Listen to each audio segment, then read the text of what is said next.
नमस्कार पेंशन धारकों। आप सभी के लिए इस वक्त की तीन बड़ी महत्वपूर्ण खबरें, तीन बड़ी महत्वपूर्ण खुशखबरियां निकलकर सामने आ चुकी हैं। पिछले काफी लंबे समय से इंतजार था, तो आखिरकार आप सभी के लिए तीन बड़ी महत्वपूर्ण अपडेट क्या है, इससे पेंशन धारकों को क्या क्या फायदा होने वाला है, और आखिरकार आपकी पेंशन पर आज तक क्या हुआ है, पेंशन पर बड़ी खबर क्या है, इन तमाम अपडेट्स के बारे में हम जानेंगे। साथ ही central board of trustees EPFO और सरकार ने पेंशन को लेकर क्या क्या बड़ी आदेश जारी किया है, इसको लेकर हम पूरी बात करेंगे। दोस्तों, पहले बड़ी अपडेट की बात करें तो दोस्तों, आप सभी के लिए पेंशन पर श्रम मंत्री भूपेंद्र यादव जी से बड़ी मुलाकात की गई है, बड़ी मीटिंग की गई है, जिसके लिए अगर आपको बहुत ही बड़ी खबर मिल सकती है। दूसरी खबर आपकी एनएसएससी के अध्यक्ष कमांडर अशोक तिरावत और हेमा मालिनी की मीटिंग से रिलेटेड बड़ी खबर निकालकर ए रही है। वहीं तीसरी एक और बड़ी खबर है कि पेंशन धारकों के लिए एक और बड़ी सभा का आयोजन किया गया है, जिसमें पीएम मोदी को लेकर बड़ी खबर सामने आ चुकी है। तीनों खबरें हम विस्तार से ही जानेंगे, इसलिए अगर आप पेंशनधारी के तो वीडियो को लास्ट तक जरूर देखें। पहले बड़ी खबर की बात करें तो पेंशन पर क्रम मंत्री भूपेंद्र यादव से बड़ी मीटिंग। जी हां दोस्तों, आप अपना बाद आप पूरा करो। सबसे बड़ी खबर 7,500 प्लस डीए। जी हां दोस्तों, पेंशन धारकों का एक प्रतिनिधित्व मंडल, जो कि एनएसएससी का प्रतिनिधित्व मंडल था, जिन्होंने श्रम मंत्री भूपेंद्र यादव जी से उनके आवास पर मीटिंग की। जी हां दोस्तों, इस मीटिंग में बड़े फैसला एप्स 95 अनुसंधानकों की पेंशन बढ़ोतरी को लेकर किया गए हैं। तो चलिए जानते हैं क्या क्या फैसला लिए गए, क्या क्या बातें राखी गई और क्या निर्णय अखिल होने वाला है। तो दोस्तों, श्रम मंत्री भूपेंद्र यादव जी से मिले। इस प्रतिनिधियों के अनुसार यहां पर उन्होंने कहा कि श्रम मंत्री भूपेंद्र यादव जी से हमने एप्स 95 पेंशन धारकों की पेंशन 7,500 प्लस के बढ़े में बड़ी चर्चा की जी, पर उन्होंने यह आश्वासन दिया कि आप सभी की जय जवान 7,500 प्लस दी के लिए यहां पर सांसद में भी मांग और चली है। तो आप सभी की ये जो इस्तेमाल है, ये सांसद का जो मानसून सत्र शुरू हुआ है, इसके समाप्त होने से पहले पहले इसका आदेश जारी दिया जाएगा और आपकी जो न्यूनतम पेंशन है वो 7,500 प्लस जारी कर दी जाएगी। इस प्रकार का आश्वासन यहां पर श्रम मंत्री जी से मिला है, क्योंकि श्रम मंत्री के अंदर में यह पेंशन का मामला आता है। पेंशन से जुड़े जो भी मुद्दे हैं वो श्रम मंत्री के अंदर में आई हैं, और डीबीटी की जुड़े जो भी मामले होते हैं जिसमें बस फैसला हो गया, न्यू वेज कोड को लागू करना हो गया, ये भी श्रम मंत्रालय के अंदर में आते हैं। तो श्रम मंत्री ने जो आश्वासन दिया है, जिससे 5 संधारकों को यहां पर बड़ी उम्मीद लगी है। भाई, आप सभी के लिए दूसरी बड़ी खबर निकालकर ए रही है कि एनएसएससी की अपडेट्स, अशोक जी रावत और हेमा मालिनी जी की बड़ी मीटिंग। जी हां दोस्तों, पेंशन की तमाम मांगों को लेकर चर्चा हुई है। यहां आखिर क्या चर्चा हुई, चलिए जानते हैं। देखिए दोस्तों, आप सभी जानते हैं कि एनएसएससी की जो राष्ट्रीय अध्यक्ष कमांडर अशोक जी रावत हैं, वह अक्सर अपने बयान में हेमा मालिनी जी का जिक्र करते रहते हैं, क्योंकि हेमा मालिनी जी संधारकों के हेतु जनता के रूप में सामने उभर कर आई हैं। हेमा मालिनी जी ने अपनी अगुवाई में यहां पर 2 बार कमांड अशोक जी रावत और एनएसएससी की प्रतिनिधि मंडल को प्रधानमंत्री नरेंद्र मोदी जी से भी मिलवाया। इन्होंने प्रधानमंत्री नरेंद्र मोदी जी ने बड़े आश्वासन दिए, लेकिन आश्वासन की बात अभी तक उसे पर कोई अंतिम फैसला, अंतिम निर्णय निकालकर सामने नहीं आया है।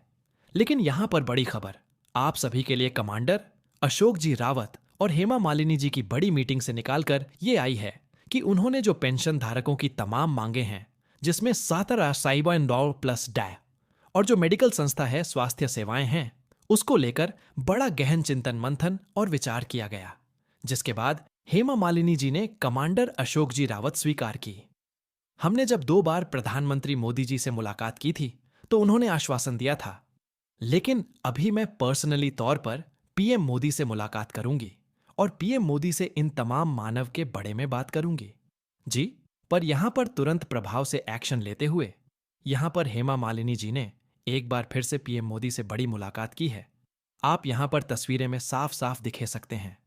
यहां पर हेमा मालिनी जी ने प्रधानमंत्री पीएम मोदी से बड़ी मुलाकात की है, जिसमें यहां पर एप्स 95 पेंशन धारकों के लिए उन्होंने एक बाकायदा लेटर भी लिखा था।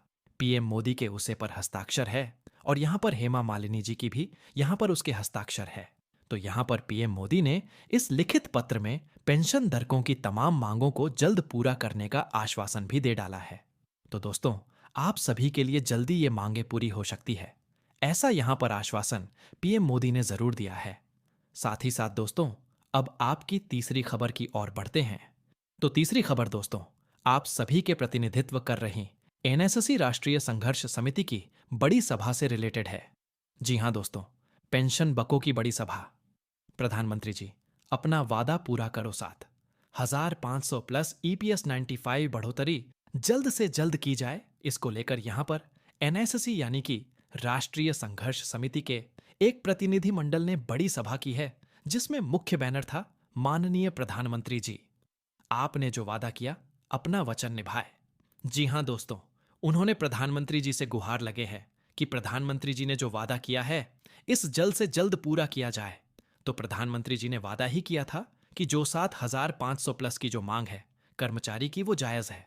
साथ ही उन्होंने कहा कि हमारे जो वृद्ध पेंशन संधारक के उन्हें यह सुविधा नहीं मिल रही है, इसके लिए मुझे खेद है। उन्होंने नाम आंखों से आश्वासन दिया था और कहा था कि मुख्य में ध्यान देने वाला हूं स्वास्थ्य सेवाओं पर। जी हां, जो फ्री मेडिकल है, मुफ्त स्वास्थ्य चिकित्सा सेवा है, उसे पर प्रधानमंत्री नरेंद्र मोदी जी ने बड़ा बयान यहां पर दिया है। मोदी जी ने कहा है कि पेंशन हर एक बुद्ध होने के साथ साथ अनेक बीमारियां उन्हें गिर लेती हैं, तो इन बीमारियों से निपटाने के लिए पेंशन धारकों को बहुत अधिक पैसा खर्च करना पड़ता है और बुढ़ापे की स्थिति में पेंशन धारकों के पास वो पैसा नहीं, राहत, इसीलिए वो समाज में सम्मान के साथ कैसे जी सकते हैं, इसके लिए ये बहुत ही बड़ा महत्वपूर्ण मुद्दा है। स्वास्थ्य सेवा तो स्वास्थ्य सेवा पर विशेष ध्यान दिया जाएगा।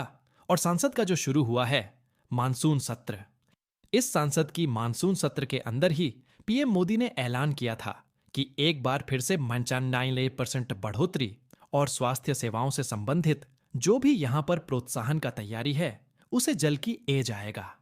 वैसे तो सरकार ने यहां पर आयुष्मान भारत योजना से पेंशन धारकों को जोड़ रखा है, चिरंजीवी योजना से यहां पर पेंशन धारकों से जुड़ रखा है, लेकिन पीएम मोदी के द्वारा दिए गए बयान में यह भी कहा दिया गया कि ये जो योजनाएं सरकार द्वारा चलाई जा रही है, जिसका कहानी ने कहानी सही तरीके से सुचारू रूप से चालान नहीं होकर रहा है, इसलिए ग्राउंड पर जो इसके रिजल्ट है वो बहुत ही कम देखने को मिल रहा है।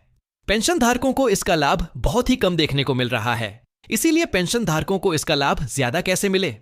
साथ ही पेंशन धारकों के लिए स्पेशल रूप से, विशेष रूप से यहां पर स्वास्थ्य सेवाओं को लेकर हम बड़ी फैसला लेने वाली हैं, यह प्रधानमंत्री नरेंद्र मोदी ने आश्वासन दिया। लेकिन ये जो फैसला लीसजान है, ये फैसला सांसद की मानसून सत्र में ही लिए जाएंगे, क्योंकि पीएम मोदी के अनुसार सांसद का मानसून सत्र जैसे ही समाप्त होने वाला होगा, उससे पहले पहले यहां पर बड़ी घोषणा, आप सभी की एप्स 95 पेंशन बढ़ोतर 7500 प्लस दी और मुफ्त मेडिकल स्वास्थ्य सेवाओं पर कर दी जाएगी, क्योंकि पीएम मोदी से मिले आश्वासन की बात सभी पेंशनर है।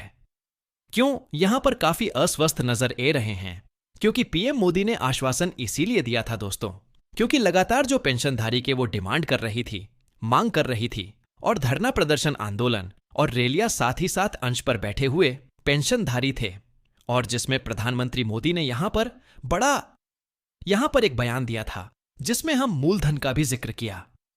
बुल्लाढाणा में जो लगातार अंश चलाया जा रहा है, उसे अंश का भी यहां पर जिक्र किया, और साथ ही में पेंशन धारकों से यह भी कर कि मैं आपका अरणी हूं, क्योंकि आपने शांतिपूर्ण प्रदर्शन किया है, देश की संपूर्ण व्यवस्था को अपने बनाए रखते हुए अपनी मांगों को लेकर जायज प्रदर्शन किया है। तो एक बार फिर से मैं पर्सनली तौर पर पेंशन धारकों की तमाम मांगें पूरी करवाने की पूरी कोशिश करूंगा, ये आश्वासन पीएम मोदी ने दिया है। लेकिन दोस्तों, आप सभी देख रहे हैं कि आश्वासन के अलावा यह सरकार अभी तक कुछ भी नहीं कर पा रही है, क्योंकि दोस्तों आश्वासन तो 2017 में भी दे दिया जा चुका था, जहां पर प्रकाश जावड़ेकर जी ने कहा था कि पेंशन धारकों की पेंशन बढ़नी चाहिए। 2017 के इलेक्शन से ये लगातार चले आ रहे हैं, लेकिन एक बार फिर से 2027 का इलेक्शन सर पर है, यानी कि 10 साल पूरे होने को आए हैं, लेकिन पेंशन धारकों की तमाम मांगें अभी तक पूरी नहीं हुई है। तो पेंशन धारकों की तमाम मांगी पूरी होने की आप इसीलिए भी बांट जाती है दोस्तों, क्योंकि 2027 का जो इलेक्शन है वो नजदीक ए रहा है, जिससे देखते हुए तमाम वन राजनीतिक परियों जो है, बड़ी बड़ी परियों जो हैं, वो अपने वादों में पेंशन के मुद्दे को शामिल कर रही है। और 2023 का विधानसभा चुनाव का जो मुख्य मुद्दा है वो है दोस्तों उपस्थिति। जी हाँ दोस्तों, बहुत सारे गैर भाजपाई जो 7 राज्य हैं, उन्होंने ऑप्स को अपना हथियार बना लिया है। लगातार यूपीएस पर वादे करते हैं, लगातार देश की कई राज्यों में उन्होंने यूपीएस को लागू करके भी दिखाए है। वहां की कर्मचारी को पुरानी पेंशन योजना के तहत कर भी किया जा रहा है, क्योंकि जो 2004 से यूपीएस बैंड कर दी गई थी, तो एक बार फिर से यहां पर कोली जा रही है। और गैर भाजपाई जो परियों हैं, उसने यहां पर वादा किया है कि अगर जी भी राज्य में उसे पार्टी की सरकार बन जाती है तो फिर से एन सिस्टम को खत्म किया जाएगा और ऑप्स को बहस कर दिया जाएगा। तो जी मुद्दे पर भी राजनीतिक परियों अपना वोट बैंक साधने में लगी हुई है, क्योंकि उन्हें पता है कि पेंशन धारकों की संख्या काफी है और पेंशन धारकों के रिलेटिव्स के वोट भी पेंशन धारकों की तरह ही पड़ेंगे। क्योंकि यहां पर लगभग उन्होंने मोटा मोटा अंदाज ये लगाया है कि 70 लाख पेंशन धड़क है। अब 70 लाख एक पेंशन धड़क के अंदर में अगर 5 वोट को मानकर चलते हैं तो दोस्तों तकरीबन यहां पर कर करोड़ के आसपास वोट हो जाती हैं। और देश की राजनीति में ये 4 करोड़ वोट बहुत अधिक महत्व रखती हैं। इसलिए यहां पर तमाम राजनीतिक परियों जो हैं वो पेंशन के मुद्दे पर बोल रही है, खुला के सामने ए रही है। लेकिन अभी तक आप सभी के लिए ये सरकार कोई बड़ा ऐलान नहीं कर पाई है। जैसे ही पेंशन धारकों से रिलेटेड कोई बड़ी खबर होगी, हम आपको तुरंत देंगे। लेकिन इस वीडियो के बारे में और हमारे चैनल के बारे में आपकी क्या राय है, वो आप हमें कमेंट के नीचे जरूर बताएं। साथ ही दोस्तों, अगर आपको अपना सवाल है वो हमें जरूर बताएं। साथ ही कमेंट में ये जरूर बताएं कि आपको कितनी पेंशन मिलती है। आप ये वीडियो भारत की कौन से देखते हैं। तो पेंशन धारकों, आज की वीडियो में बस इतना ही मिलेंगे, फिर से किसी बड़ी अपडेट के साथ। आगामी वीडियो। जय हिंद।